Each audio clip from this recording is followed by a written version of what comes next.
একটা গল্প বলি। একটা স্কুলে টিউনো সাহেব আসবে।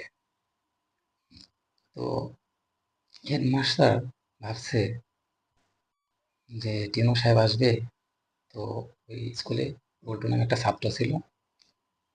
সে খুব দুষ্টু এবং লেখাপড়ায় খুব কাঁচা। তো ওকে আসতে মানা করে দিল। তো ডাক দিয়ে বলছে, বল্টু কালকে তো টিউনো সাহেব আসবে, কালকে কিন্তু স্কুলে আসবে না। মানা করে দিয়ে চলে গেছে।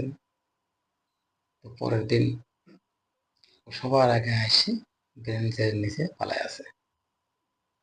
তো কিছুক্ষণ পরে টিউনো সাহেব আসছে, সব ছাত্রই চলে আসতে বসছে। তো টিএনও সাহেব সবার সাথে কথাবার্তা বললে তো বলতেছে, তোমাদের একটা প্রশ্ন করি, প্রশ্নের উত্তর কি তোমরা দিতে পারবে? বলতে ঠিক আছে স্যার, বলেন। তো বলতেছে, একই জিনিস কিন্তু এক এক জায়গায় এক এক নাম, সেটা কি বলো? কেউ পারতেছে না। তো হেডমাস্টার ভাবতেছে, মান সম্মান আবার কেউ পারলো না, তাই আমি তো মান সম্মান থাকে না। তো পিছন থেকে হাত উঁচু করে বল্টু বলতে, স্যার আমি জানি, আমি বলতে পারবো।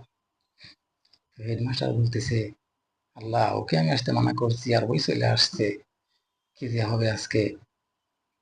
তো বলতেছে, স্যার আমি বলতে পারবো, সেটা হচ্ছে চুল। তো আপনার মাথায় চুল,